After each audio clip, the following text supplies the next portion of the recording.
A house doesn't crumble all at once. It starts with silence, the kind that echoes too loudly, the kind that feels like waiting for an apology that never comes. For weeks, Marissa said nothing. Not when he came home late with lipstick on his collar. Not when he smiled at their daughter, but never once looked her in the eyes. Not even when she found the jewelry receipt, custom engraving, but not her name. She thought silence would hold the family together. She thought shielding the kids from the truth would save them from breaking. Each night she lay beside him in bed, staring at the ceiling, trying to convince herself that loyalty meant staying quiet, that if she just loved harder, gave more, smiled longer, he would find his way back. And when that didn't work, she blamed herself. Maybe she wasn't enough anymore. Maybe she had let herself fade. Each day was a performance, one where she swallowed suspicions and forced her face into something resembling peace. She told herself it was strength, even as her heart chipped quietly beneath the weight of pretending. But then one night, her son stood up at the dinner table and asked, "Why do you let Dad treat you like this?" It wasn't just a question. It was the moment everything she was protecting started to fall apart. So she did something no one expected. And what happened next? That's the part no one was ready for. Because it wasn't rage that moved her. It was clarity. A realization that silence hadn't saved them, it had only delayed the breaking. Before we dive into today's story, let us know where you're tuning in from. It's always amazing to see where our stories travel. Don't forget to subscribe so you won't miss the next twist in this journey. Now, let's jump right into today's story. The kitchen glowed in the soft golden light of late afternoon, filled with the comforting scent of vanilla cake and the gentle clatter of celebration. Preparations buzzed around Marissa as she moved seamlessly between the oven and the counter, one hand expertly smoothing the frosting while the other reached to wipe a streak of powdered sugar off her daughter's cheek. Lila, 7, was giggling, her fingers sticky with icing, her laughter echoing off the tiled walls. Marissa's worn jeans and faded t-shirt were dusted with flour, her hair pulled into a messy bun that had started to slip free. There were faint shadows beneath her eyes, the kind that never quite faded anymore, but her gaze was warm as it followed Lila's delighted twirls around the kitchen island. She smiled, not because she felt light, but because her daughter's joy demanded it.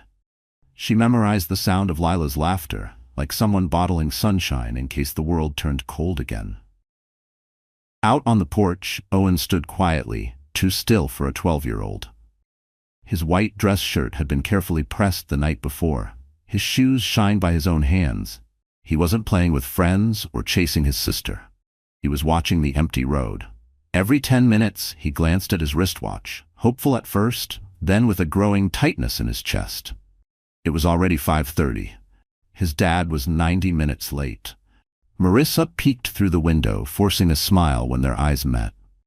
"Maybe he's stuck in traffic, sweetheart," she said gently, but something in her chest coiled tighter with every passing minute. She stirred the punch too long, rechecked the gift bags that had already been checked 3 times. Her instincts, dulled by years of making excuses, had begun to sharpen. She kept telling herself, this isn't the moment to fall apart. Not yet. Hold on just a little longer.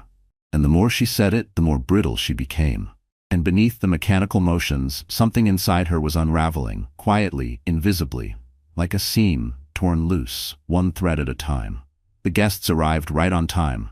The house filled with noise and music, children laughing, balloons bouncing, the birthday song slightly off-key but enthusiastic. Owen stood before his cake, the candles flickering, waiting just a second too long before leaning in to blow them out. He made no wish. Lila clapped with joy beside him while Marissa smiled too wide, too hard, her eyes flickering constantly to the door. When the last guest left and the final balloon drifted low to the floor, half the cake remained untouched. Lila bounced in her seat, chattering about saving a slice for breakfast, while Owen slipped away to his room, shutting the door with a quiet finality that didn't belong to someone so young. The clock read 9:07 when the front door finally opened. Joel didn't knock. He didn't offer a hurried apology or carry a forgotten gift. He stepped in like a man arriving home from a long day, as if nothing were amiss. His shirt was rumpled, one sleeve button missing, and his tie hung loose around his neck. There was a perfume lingering on him, floral, faintly citrus, and unfamiliar. Not the fabric softener Marissa always used, not hers. "I'm sorry," he said, voice low, flat. The meeting ran over. No explanation. No glance upstairs to see if Owen had stayed up. Just those words, tossed out like breadcrumbs. Marissa said nothing. She didn't accuse him, didn't ask. Instead, she moved quietly to the table, gathered the remaining cake into a container, and placed it in the fridge. Her motions were precise, restrained, like someone wrapping something delicate before it shattered. She had mastered this, holding things together with quiet hands, even when her heart had long since fractured. She had learned how to move around disappointment the way one moves around glass, carefully, quietly, pretending it was never broken to begin with. The silence settled thick over the room, heavier than the darkness outside. Lila had fallen asleep on the couch, unaware. Joel disappeared into the bathroom, and Marissa stood for a long time in front of the fridge, staring at the small plastic box now holding the cake no one wanted. For the first time in 16 years of marriage, she left a candle unblown in her heart. And it sat there, that missing flame, a symbol of all the things she had quietly let go. The next morning unfolded like any other, but Marissa moved with a mechanical rhythm that betrayed the heaviness in her chest. The house was unusually quiet. Lila was still curled under her blanket, murmuring in her sleep.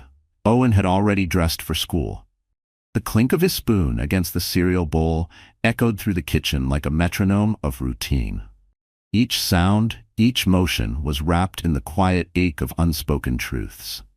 Marissa stood in the laundry room, folding towels and sorting through the clothes Joel had left in the hamper. Her fingers moved habitually until they brushed against a slip of paper tucked into the breast pocket of the shirt he'd worn the night before. The same shirt that had carried that unfamiliar floral scent. She unfolded the paper. It was a receipt. The crisp white register tape bore the elegant logo of a downtown jewelry store. Her heart stuttered as she read the words printed in black ink, "Silver Infinity Pendant. Custom engraving, to my forever A." Her name didn't start with an A. The breath caught in her throat. For a long moment she just stood there, staring at the note. That store, it was the same place Joel had taken her 5 years ago on their anniversary. Back then, he'd given her a silver pendant, simple, classic, with a card that read, "Forever is you." She had worn it every day for nearly 2 years until the clasp broke. She remembered how he had held her hand that day, told her he never wanted to love anyone else, and now it was "To my forever A." Her world didn't shatter all at once. It folded in slowly, painfully, like a letter she didn't want to read, but already knew by heart. Her fingers tightened around the paper until it crumpled.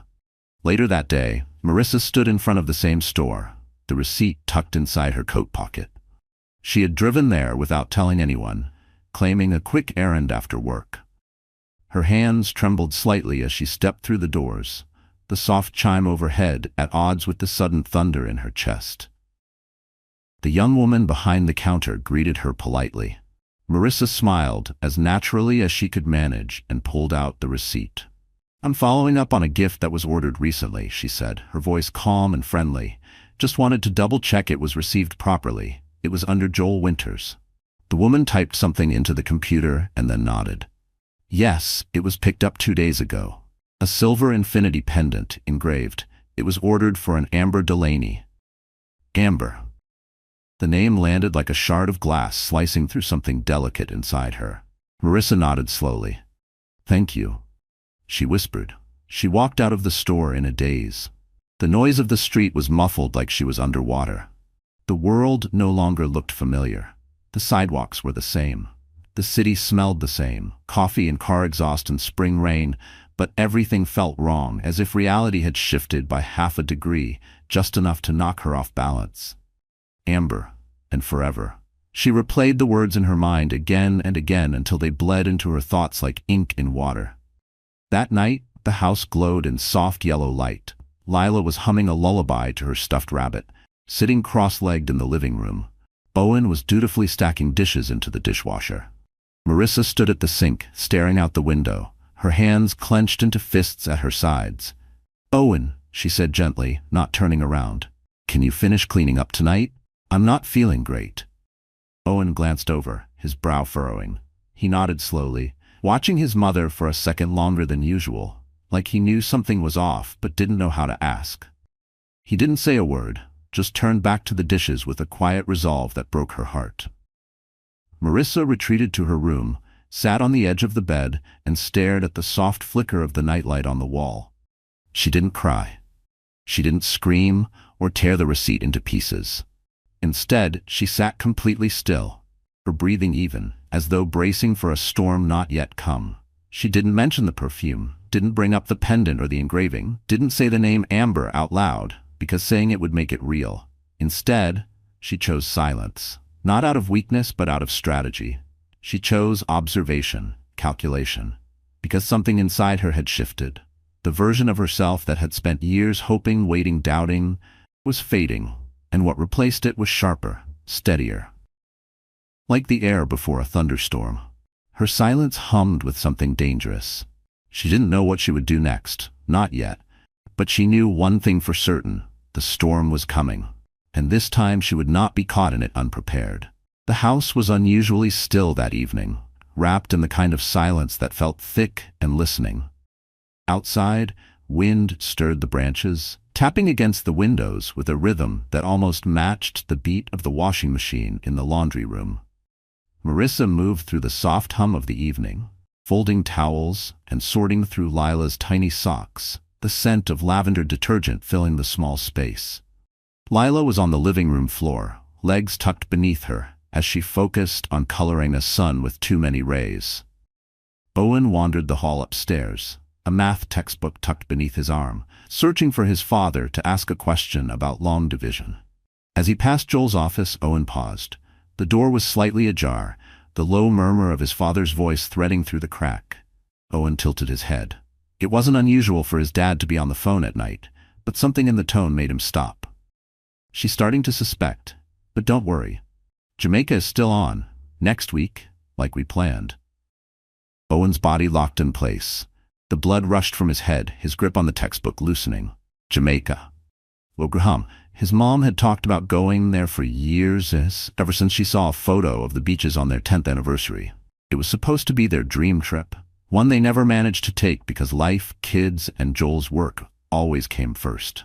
His father's voice sounded different, lighter, younger, almost eager, not like the tired stoic man who came home late and blamed traffic, not like the man who'd missed his birthday without an apology. Owen took a slow step back, his breath quickening. His hands trembled slightly, not from fear but from something he hadn't quite named before tonight: betrayal. He didn't go into the office. He didn't ask about long division. Instead, he turned away, clutching the book tighter, and walked back to his room in silence.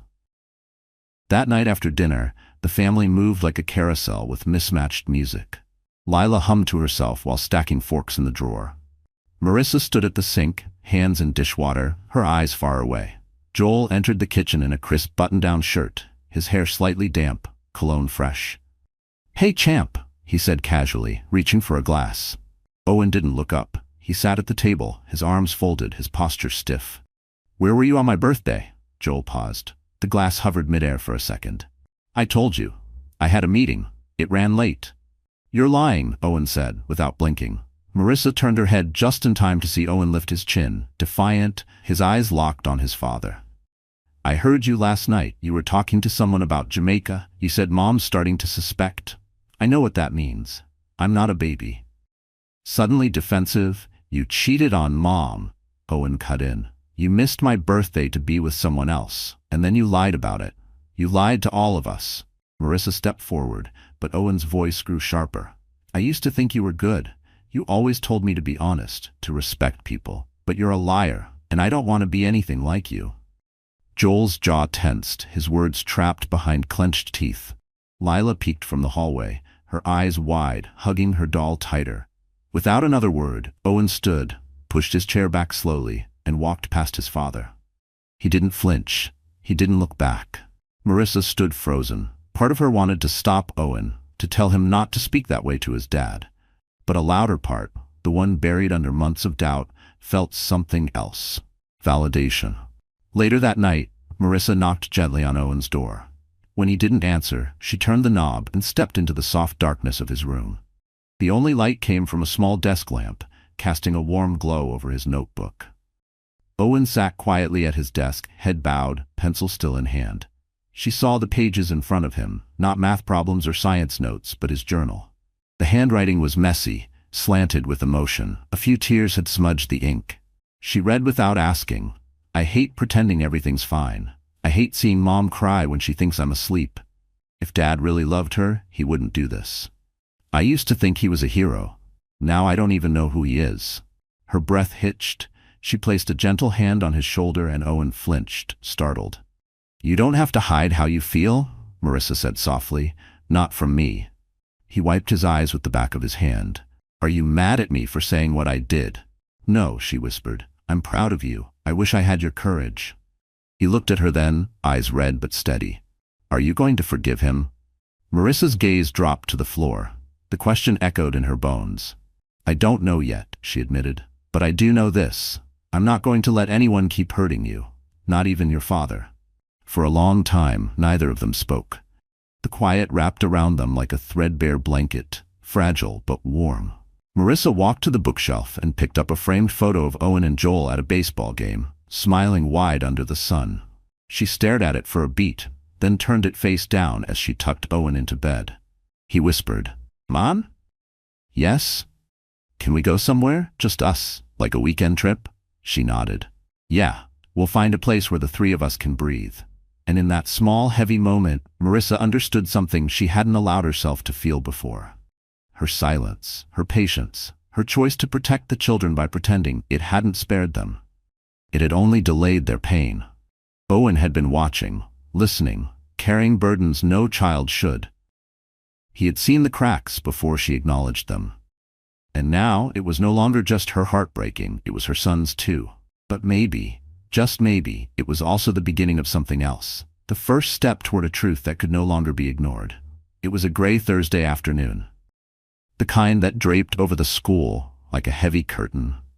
Rain tapped softly against the windows of the faculty lounge, and Marissa sat alone at a table, red pen in hand, grading a stack of quizzes with quiet intensity. Her students' essays were thoughtful, some even brilliant, but today her focus wavered. Her mind kept drifting to Owen's journal, to his trembling voice, the night he confronted his father, to the gnawing weight she carried alone in her chest. Her phone buzzed beside her elbow, screen flashing with an unknown number. Normally, she would have let it ring out. She wasn't in the mood for robocalls or wrong numbers. But something, an instinct sharpened by weeks of subtle betrayals, urged her to answer. "Hello?" she said cautiously. There was a pause, just long enough to raise the hairs on her arm, and then a calm, measured voice replied. "Are you Joel Winter's wife?" Marissa sat up straighter. "Who is this?" "My name is Kendra Monroe. I used to work with your husband. I'm not calling to cause trouble. I just need 5 minutes of your time." Her voice wasn't combative. It wasn't smug or flirtatious or apologetic. It was steady, almost too steady.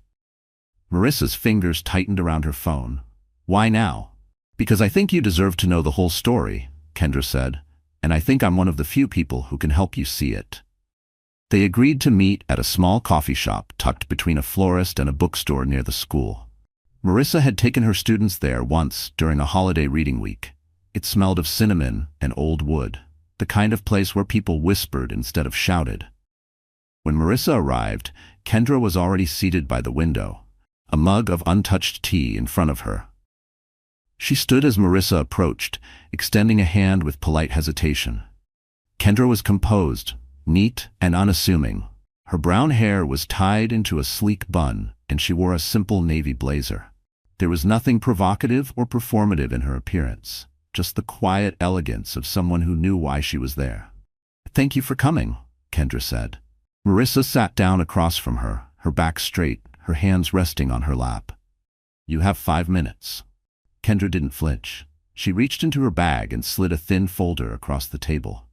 "I worked with Joel for 3 years. We were on the same project team at Sterling Financial. There was a time when I admired him. He was sharp, ambitious, funny, but after 2 years, the pressure got to him. There was a period when he was spiraling, burnout. He was drinking, angry, isolating himself. Marissa blinked, startled. She knew Joel had been under stress, but he had never shared the extent of it. I helped him through that, Kendra continued. Not just professionally. I covered for him in meetings. I talked him through panic attacks in the stairwell. I kept him from getting fired more times than I can count. Marissa said nothing, but her stomach turned.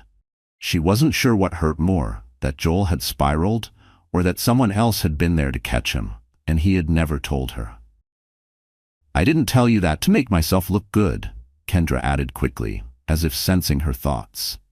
I told you because I genuinely believed he was a good man trying to find his way back. That's why I couldn't believe it when I heard the rumors. I thought, no, not Joel. Not after everything. She paused, then lowered her voice. But then I saw them, last week. Him and a woman holding hands outside a hotel, laughing like they had nothing to hide. Her name is Amber Delaney. The name hit Marissa like a shard of ice between her ribs. I didn't want to get involved, Kendra said. I really didn't, but then I remembered the accounts she opened. The folder revealed several printed bank statements. I was part of the internal audit team for a while. Joel had an old client account he insisted on handling personally. No red flags at the time. But recently I looked closer. Transfers, monthly, small enough not to trigger attention, but regular. She pointed at a line on one of the statements, to Amber Delaney. Marissa's hands trembled as she reached for the papers. The numbers blurred before her eyes. Her breath caught. It wasn't just an affair. It was premeditated, funded, hidden in plain sight. I kept these for weeks, Kendra said softly. I told myself it wasn't my business. But last night I couldn't sleep. I realized, if I stayed silent, I was just as guilty. Not because I owe you anything, but because it's the right thing to do. Marissa stared at the folder, her voice low and hollow. Why are you really doing this? Kendra's expression didn't waver. Because I believed in him once, and it hurts to see how far he's fallen. And because you're not crazy. I saw your face when I passed you at Sterling last spring. You look like a woman holding her world together by threads. I want you to know your instincts were right. You're not imagining this. There was a long silence between them. Outside, the clouds began to lift. A shaft of sunlight slipped through the window and pooled across the table. Marissa closed the folder. Slowly. She didn't cry. She didn't scream or curse. Her voice when it came was quiet and firm. He planned it, she said. He didn't just make a mistake. He made a choice. A dozen choices. Kendra nodded. I'm sorry. No, Marissa said. Don't be. I needed this. And for the first time in weeks, maybe months, Marissa felt something new stir inside her. It wasn't rage. It wasn't grief. It was clarity. She wasn't crazy. She wasn't overreacting. And now she wasn't alone. As she gathered the folder and slipped it into her bag, she looked at Kendra one last time. You didn't come here to destroy him, Marissa said. You came here to give me a light switch in a dark room. Kendra's lips curved into a soft, almost sad smile. Then I hope you flip it. When Marissa walked out of the coffee shop, the rain had stopped. The street still glistened, but the sky had shifted. Lighter now, less oppressive. She pulled her coat tighter around her and exhaled a breath she hadn't realized she'd been holding. There would be more questions, more pain. But the fog was lifting. And now that she could see clearly, she wasn't afraid of what came next. The sun had already begun its slow descent when Marissa turned off the main road and onto the narrow lane that led to Irene Winter's home. The northern suburbs were quieter, more rural, wrapped in autumn's fading gold. Towering pine trees lined the gravel drive like silent sentinels, their shadows long and wavering across her windshield. She pulled the car to a stop in front of the old house, its wide porch framed by ivy and creaking wood. Smoke curled from the chimney. The windows glowed a soft amber against the approaching dusk. Marissa didn't move. Her fingers tightened around the steering wheel.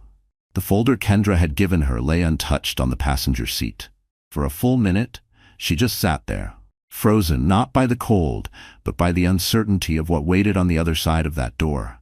She hadn't called ahead. She hadn't warned Irene. And for the first time, she wasn't sure if the woman who had once called her daughter would still see her that way. Finally, with a breath that trembled as it left her chest, Marissa grabbed the folder and stepped out into the crisp air. Her boots crunched against the gravel. She climbed the steps, hesitated, then knocked softly. The door opened almost immediately. "Marissa?" Irene's voice held the same warmth it always had. Her expression was surprised but welcoming. She wore a thick cardigan, her silver hair pulled back in a low twist, and her hands were dusted with flour. "Why didn't you call first?" "I could have made those pumpkin muffins Owen loves." Marissa stood there, the folder pressed against her coat like a shield, and for a moment she couldn't find her voice. It wasn't until Irene stepped aside and ushered her in with a gentle, "Come, it's cold out," that she moved. The house smelled like cinnamon and old books. The walls were covered in family photos: Joel's high school graduation, Owen's first birthday, a picture of Marissa and Irene smiling in the kitchen with flour on their cheeks. Everything looked exactly as it had years ago, like time hadn't dared change anything here. Marissa didn't speak as Irene led her into the kitchen and motioned for her to sit. Instead of sitting, she slowly placed the folder on the worn oak table and opened it. No preamble, no explanation, just a quiet offering of truth. Irene's smile faded as she reached for the documents. She adjusted her glasses and began to read, one page then another. Her eyes narrowed. Her hands didn't shake, but her face shifted, first in confusion, then realization, then something harder to define. When she reached the final page, her lips pressed into a thin, unwavering line. She didn't ask questions. She didn't protest. Her voice, when it came, was no longer soft. "He's my son," she said, carefully placing the papers back into the folder. "But if he abandoned his family for something so cheap, so shallow, then he's no longer the man I raised." Marissa's breath hitched. She hadn't expected anger. She hadn't even expected sympathy. But this quiet, unwavering solidarity, it cracked something inside her. She looked down, blinking fast, her fingers clutching the edge of the table. "I didn't know who else to turn to," she admitted, her voice raw. "I didn't even know if you'd believe me." Irene reached across the table and placed her hand over Marissa's. It was warm, steady. "I believe you," she said simply. "And more than that, I'm on your side." A silence settled between them, heavy but not uncomfortable. Irene stood and walked over to the stove, filled the kettle, and placed it on the burner like she had done 1,000 times before. Her movements were calm, deliberate. When she returned to the table, she carried 2 mugs and a small tin of tea leaves. "We need more than this," she said, nodding toward the folder. "These transfers are suspicious, but they won't hold up in court by themselves. We'll need something more concrete." Marissa looked up, confused. "We?" Irene offered a small, dry smile. "Yes, we. You didn't come all this way for a cup of tea." She stirred the pot, then continued as if she were planning a dinner menu. "I'll invite him over, say I want to talk, share a meal. He'll come. He always does when he thinks he's got something to prove. I'll ask the right questions, and I'll record everything." Marissa blinked. "You'd do that?"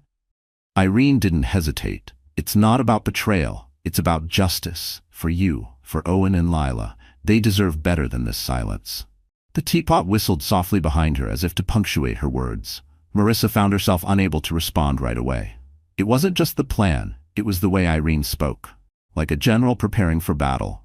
Calm, tactical, unafraid. "I always thought you'd protect him, no matter what," Marissa admitted quietly. "I would have," Irene said. "But I also raised him to be a man of honor. If he's thrown that away, then he's the one who walked away from me, not the other way around." The tea was poured, the steam curled between them, and just like that, the lines in the sand were drawn. Not between in-laws, not between generations, but between right and wrong. For the first time in months, Marissa felt something lift off her shoulders. Not the burden of betrayal, not the sting of disappointment, but the isolation. The sense of being utterly, completely alone. Irene was choosing the truth, even if it meant choosing it over her own son. And that meant Marissa didn't have to carry this fight by herself anymore. Rain tapped gently against the windows as Marissa folded the last of the laundry, the soft cotton of Lila's pajamas warm from the dryer in her hands. The clock read past 10, and the house was finally quiet, at least on the surface. Downstairs, the kitchen light hummed low, the dishwasher swishing in a steady rhythm. Upstairs, the bedrooms were supposed to be still, but something tugged at Marissa's senses. Something not quite right. Then she heard it.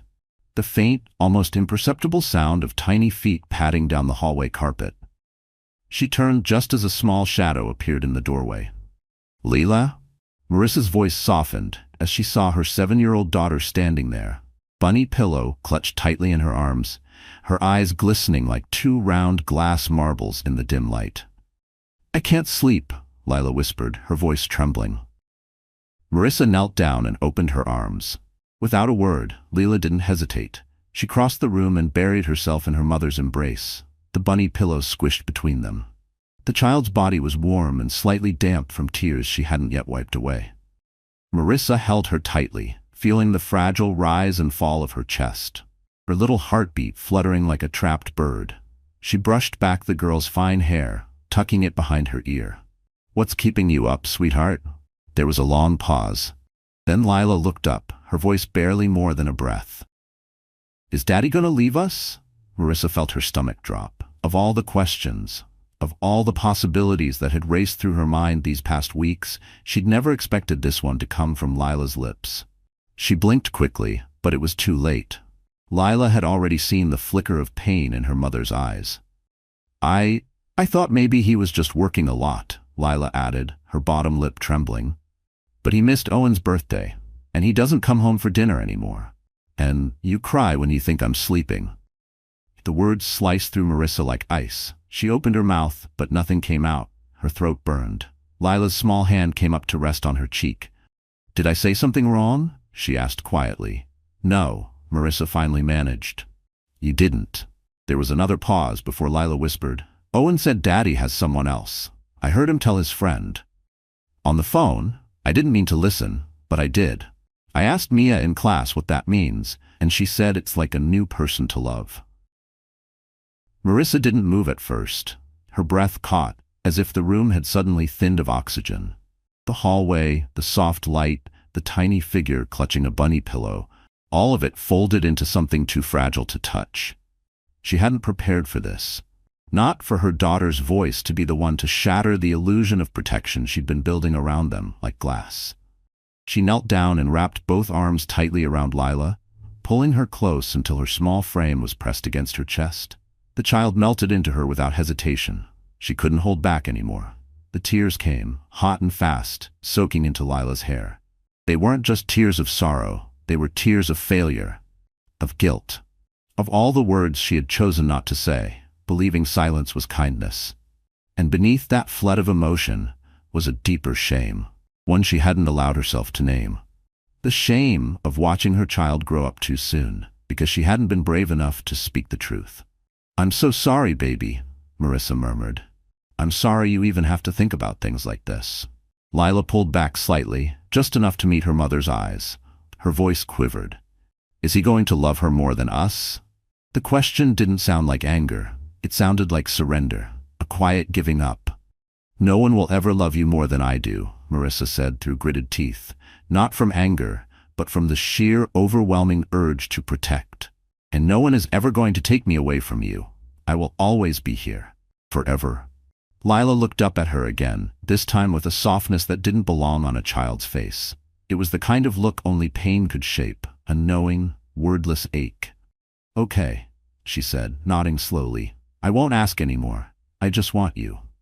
Marissa kissed her forehead. The words felt like stones in her throat. She wanted to promise so much more, to rebuild everything, to shield her from this pain, to undo the weight she had allowed her to carry. But all she could offer was herself. And it didn't feel like enough. She hated that. Hated that her arms weren't wide enough to erase the questions, that her love couldn't undo what Joel had done, or what she herself had failed to prevent.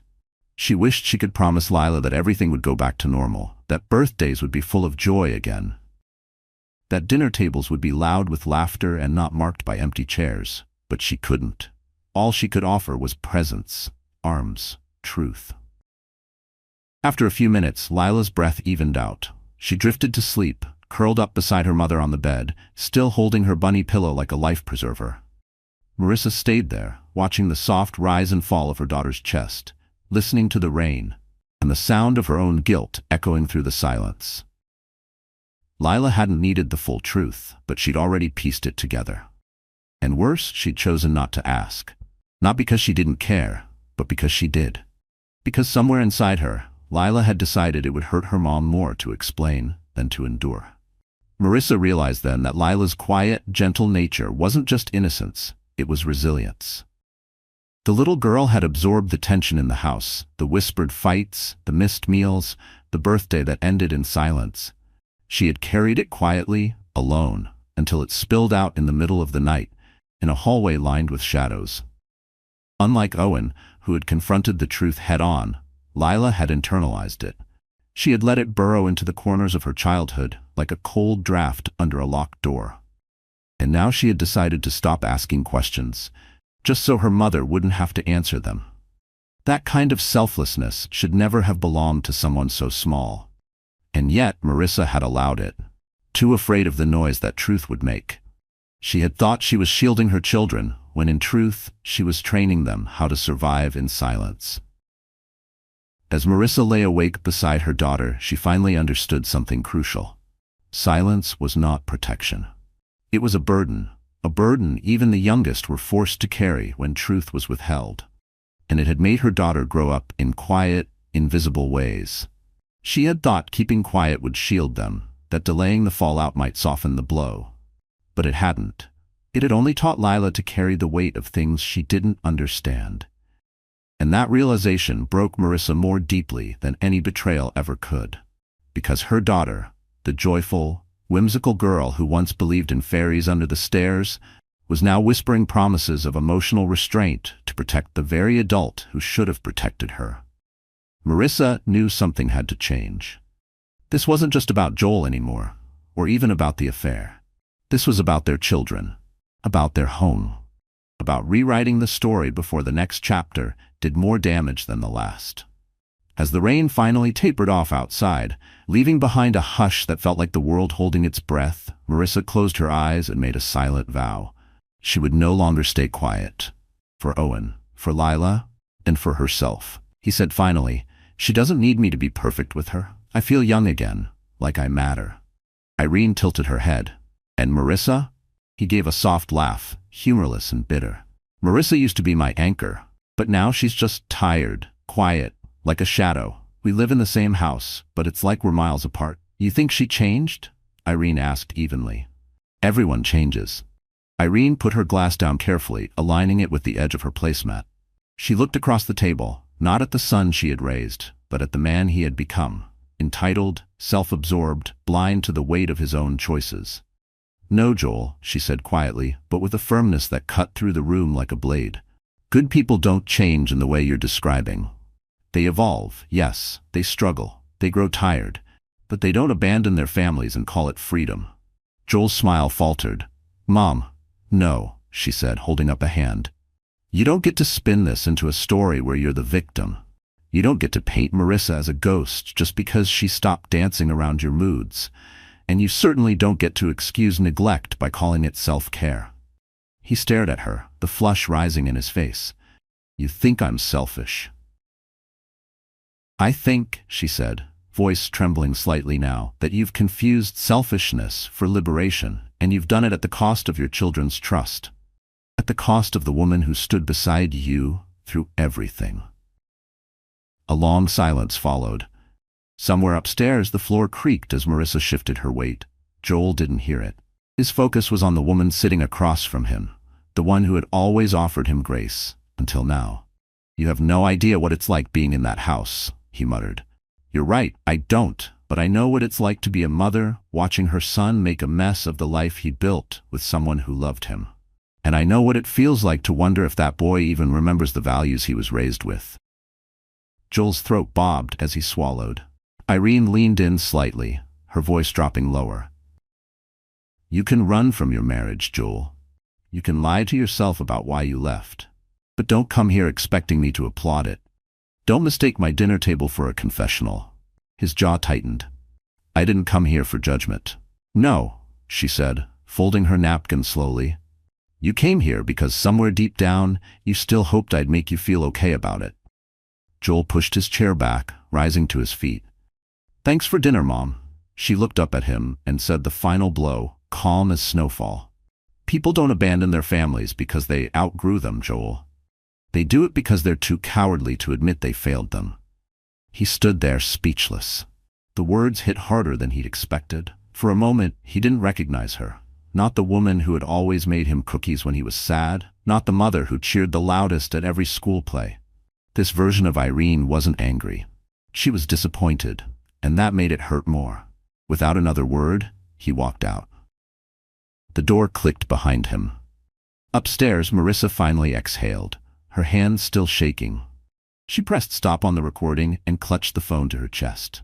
They had it. Proof of who Joel truly was. Recorded not in rage or accusation, but in the quiet revelation of his own words. The dinner trap had been set, and Joel had walked right into it. The morning sun spilled reluctantly through Joel's bedroom blinds, slashing light across a face that had barely slept. He turned on his side, groaning. The weight of Irene's words from the night before, pressing down on his chest like a cinder block. He had planned to forget it, to chalk it up to her being overly emotional, old-fashioned, or too close to Marissa. But something about her voice had haunted him.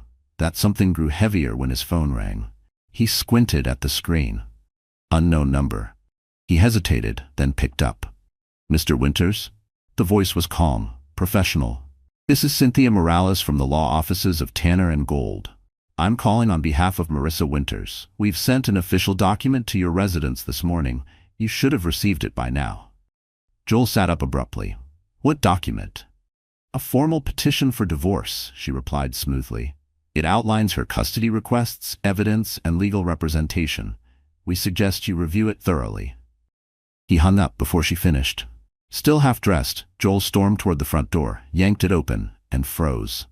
Sitting neatly on the front mat was a small package, wrapped in a neutral gray envelope and sealed with a red tab.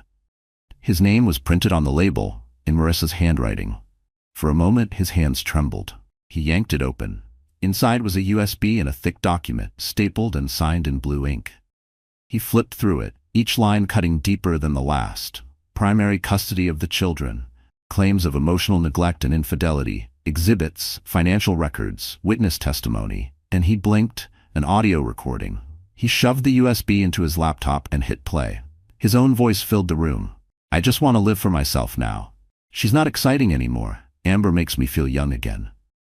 Every sentence he had uttered at his mother's dinner table now echoed back at him, damning and undeniable. He slammed the laptop shut, teeth clenched. Within 15 minutes, he was in his car, speeding down familiar streets with fists gripping the wheel and knuckles white. By the time he reached the house, he didn't knock. He pounded on the front door, the sound like thunder against wood. "Marissa!" he bellowed. "Open this damn door." When she did, she didn't flinch. No tears, no yelling, just her steady brown eyes and that unnerving calm. "You recorded me," he seethed. "You and my mother planned this together." She didn't blink. "No one planned anything, Joel. You recorded yourself." "You set me up." "No," she said, her voice like glass, clear, cold, and unbreakable. "You walked into the truth all by yourself." He took a step forward, jaw tight. "Is this your plan? To destroy me? Make me look like a monster?" She tilted her head. "You did that on your own." Every word hit like a hammer. Joel glanced behind her, expecting, what? An apology? A crack in the surface? But there was only Marissa, unmoving. And behind her a small figure peeked out from behind her leg. Lila, in her pajamas, clutching a stuffed rabbit, eyes wide and filled with fear. He softened for a split second. "Lila," Marissa stepped in front of her daughter protectively, one arm stretched behind to shield her. "You need to go," she said quietly, but firmly. No, you don't get to shut me out of my own house." "This isn't your house anymore," she replied. "Not since you left us, long before you actually walked away." Footsteps came from the stairs, a presence stronger than Lila, but colder than Marissa. Owen. The boy no longer looked like a child. His shoulders were squared, his face steady. He walked toward the doorway with a calm that was too heavy for his age. He stopped beside his mother. "Leave," Owen said. Joel blinked. "Excuse me?" "Leave," his son repeated. "You've done enough." The words were sharp and clear, not shouted, not emotional, just final. "I'm still your father," Joel said, voice wavering. "No," Owen said. "You were, before I knew who you really were." Something shifted in Joel's chest. It wasn't rage, it was something worse, recognition. The boy looking at him wasn't afraid, he wasn't crying or begging. He had made up his mind, and that judgment cut deeper than any court ruling ever could. Lila, sensing the storm, whimpered softly. Marissa leaned down and whispered something to her, then guided her gently toward the kitchen. Joel stood speechless. Marissa turned back to him. I have the recordings. I have the bank records. I have Kendra's testimony. I have the law on my side. He looked at her, eyebrows furrowed. But I also have something more powerful than all of that. What? I have our children, she said. And they've seen you. Truly seen you. He stepped back slightly, wounded pride fighting against the truth that hung heavy in the air. You really think you're going to win? Marissa didn't answer with words. She stepped back and shut the door. He stood there, breath shallow, staring at the door that had closed, both physically and symbolically. On the other side was the life he once had, a family that had endured, waited, believed, and now turned away. He didn't realize he had been shaking until he reached for his car door and fumbled with the handle. Inside, silence. No yelling, no footsteps, no laughter from Lila, no thump of Owen's basketball on the porch, just the dull echo of his own choices. Back inside, Marissa leaned against the door for a long moment, her hand pressed flat against the wood. Owen stood nearby, watching her. Are you okay? He asked. She looked at him, a small, tired smile forming. I will be, he nodded. Thanks for stepping in, she added. He shrugged slightly. He needed to hear it from me. They sat together in the living room for a while. No television, no distractions, just the quiet and the slow return of peace. Marissa stared at the USB on the coffee table. It wasn't revenge she had sought. It was clarity, and now, finally, she had it. What Joel had underestimated wasn't just Marissa's resilience. It was her patience, her strength, and the fierce loyalty of two children who had learned to see through the cracks. He thought he could conceal.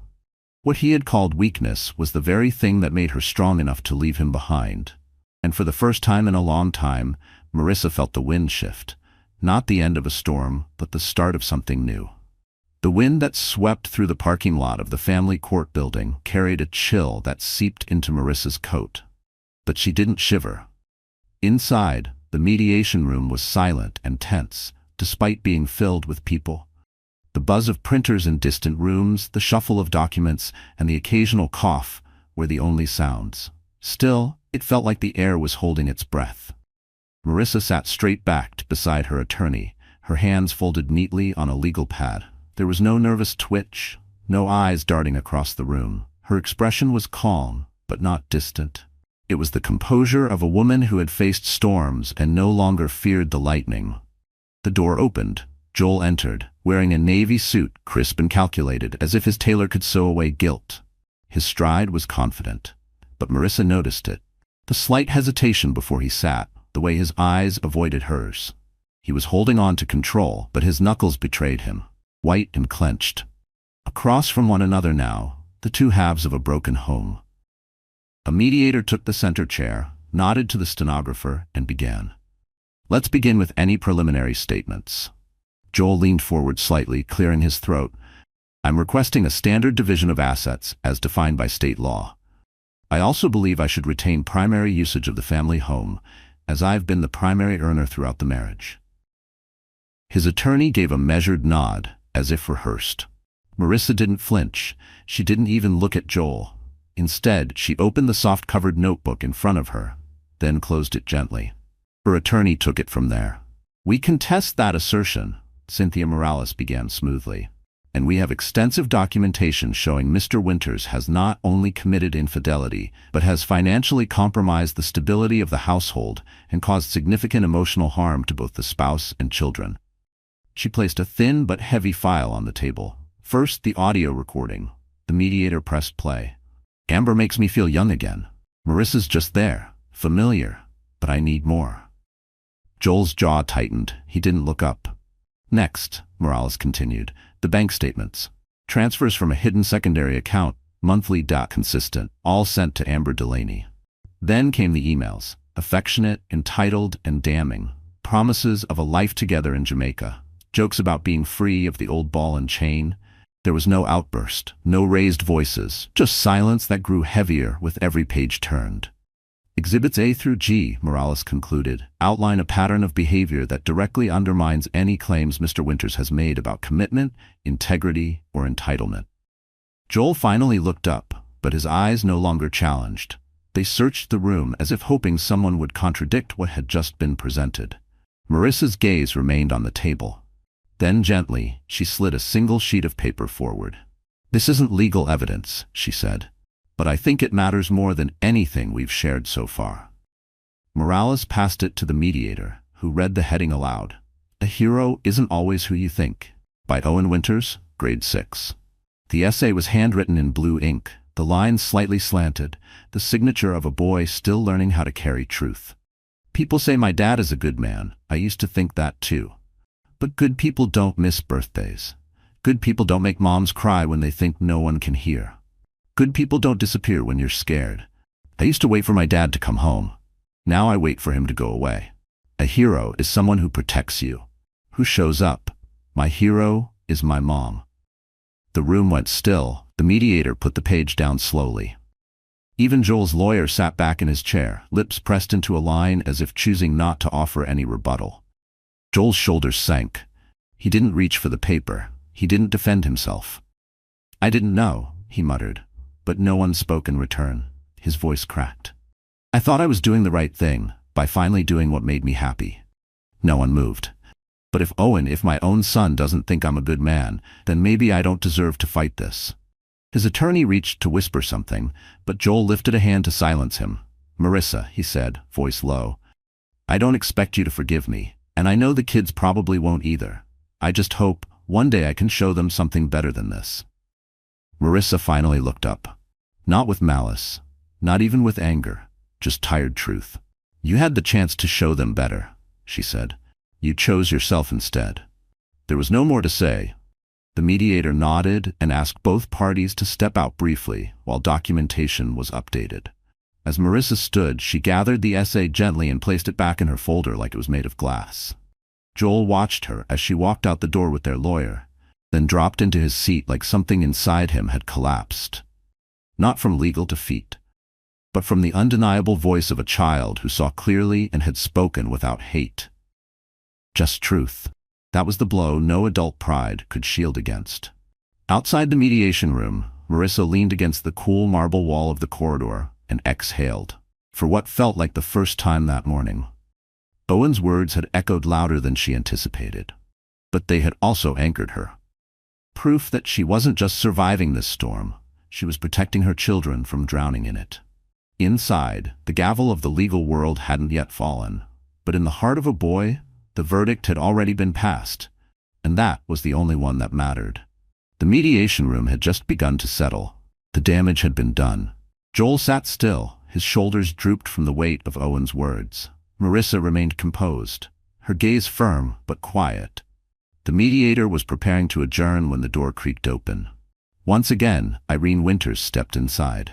Her silver hair was pulled back tightly, her tailored coat buttoned high at the collar. In her hand she held a neatly bound folder. Her heels clicked crisply against the tile floor as she walked to the center of the room. Her eyes didn't flicker. She looked directly at her son. "I would like to make a formal statement," she said, her voice calm but commanding. The room hushed. "I, Irene Winters, am here today to declare in the presence of legal counsel and the court representative that I am officially removing Joel Winters from all inheritance, assets, and family trusts previously established by myself or my late husband." Gasps echoed from one side of the table. Joel stiffened, blinking, as if he hadn't heard her right. "I will be transferring all rights and future allocations to Marissa Winters and her children, Owen and Lila, who have shown more dignity, empathy, and strength than the man I raised." Joel shot to his feet, the chair scraping loudly behind him. "You can't do this. I'm your son." Irene didn't blink. "And you are the deepest disappointment of my life." There was no venom in her tone, just clarity. A sorrow so complete it no longer needed to explain itself.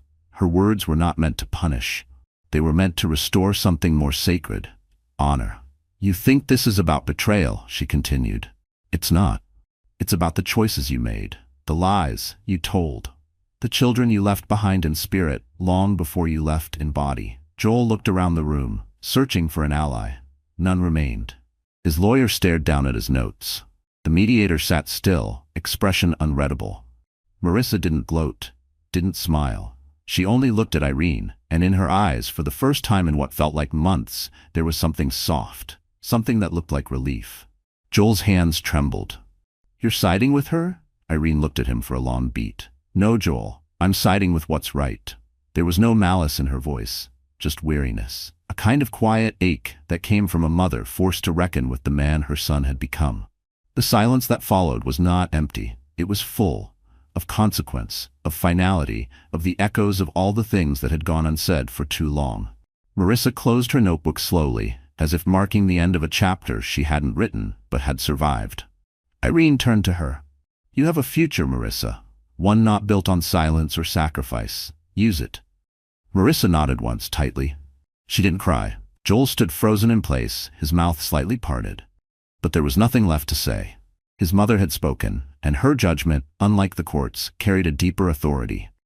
One that reached back through generations. She wasn't cutting ties. She was acknowledging a truth that had already unraveled silently between them. And in that truth there was pain, but also clarity. Outside the room, autumn leaves tumbled across the courthouse steps. A storm hadn't come, it had passed. And left behind only those strong enough to still be standing. 2 months after the mediation, Marissa and the kids moved to a quiet suburb near Lakewood. A place where mornings smelled like maple trees and hope.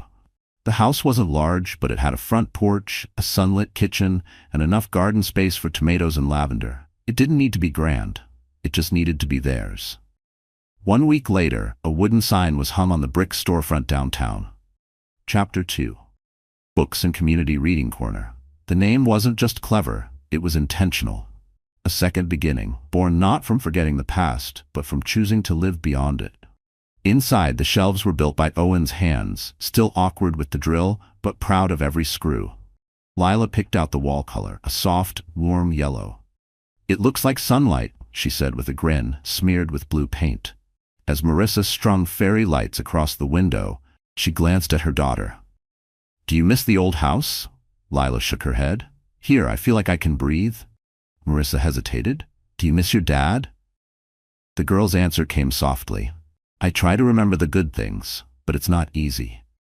The way she said it, gently, without bitterness, carried more maturity than a child her age should have known.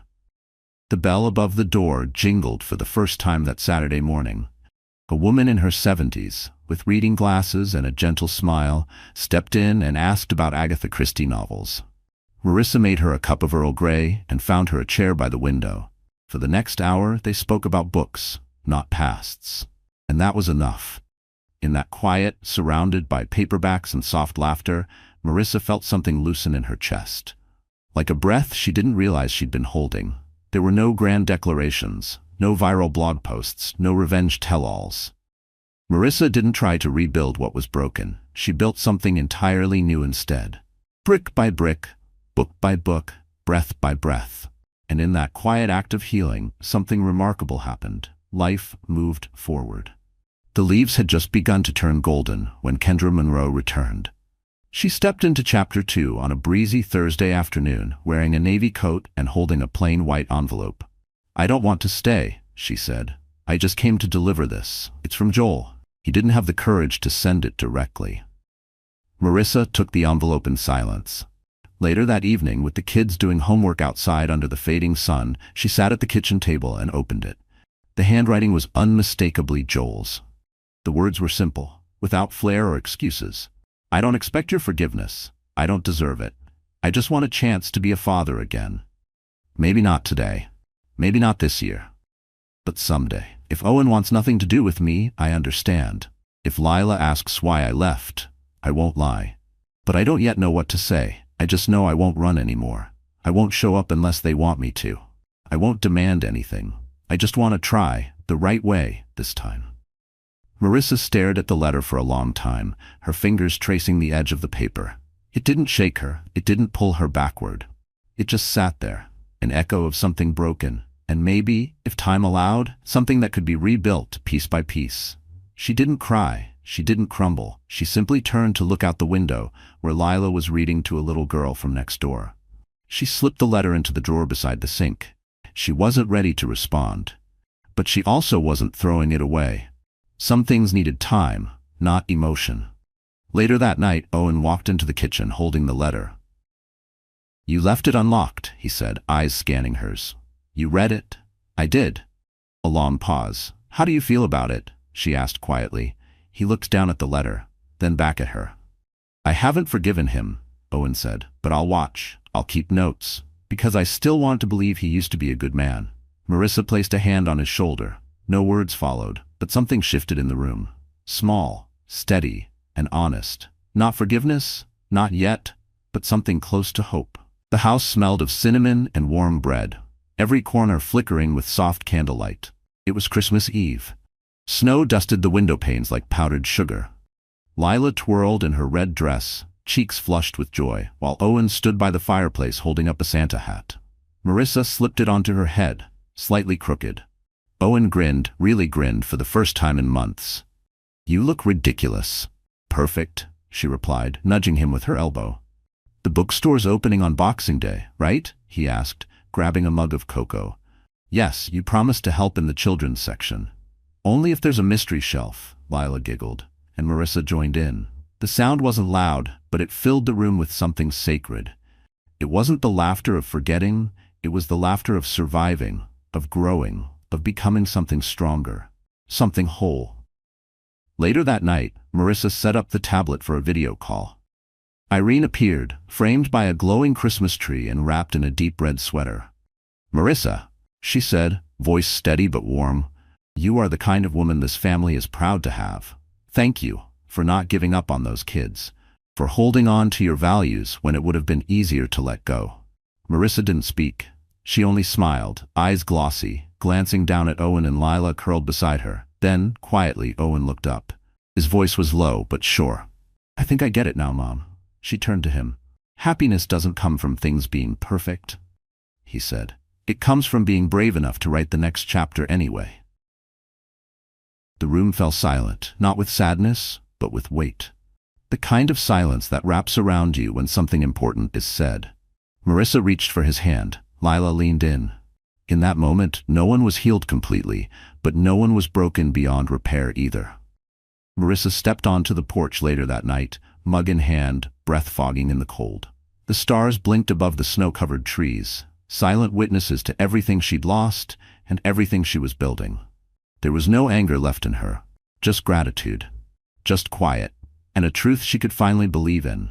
Peace is possible, not because the world is kind, but because we choose to be. And in choosing kindness, in choosing truth again, we begin again. Sometimes, the quietest strength lies not in grand victories, but in the choice to rebuild after everything falls apart. Healing isn't loud, it's the slow, deliberate act of standing back up, of choosing grace when bitterness seems easier. Life will bruise us, people may fail us, but our worth is not measured by how others treat us, only by how we respond, with integrity, with courage, with unwavering truth. Dear friend, life often tests us in the quietest ways. Not with thunderous storms, but with slow erosion. A skipped glance, a missing apology, a heart quietly breaking behind closed doors. And yet, like Marissa, we endure. We rebuild. Not because it's easy, but because our children, our dignity, our peace are worth fighting for. The Stoics remind us we cannot control what others do, only how we choose to respond. And in choosing to rise each day with grace rather than resentment, we reclaim not just our strength, but our story. You are not alone. If today felt heavy, remember this. Healing begins not with answers, but with a choice to keep showing up. Even when the pages are torn, you still get to write the next chapter. If this story touched something in you, please like, share, and subscribe. Your voice, your presence, it matters more than you know.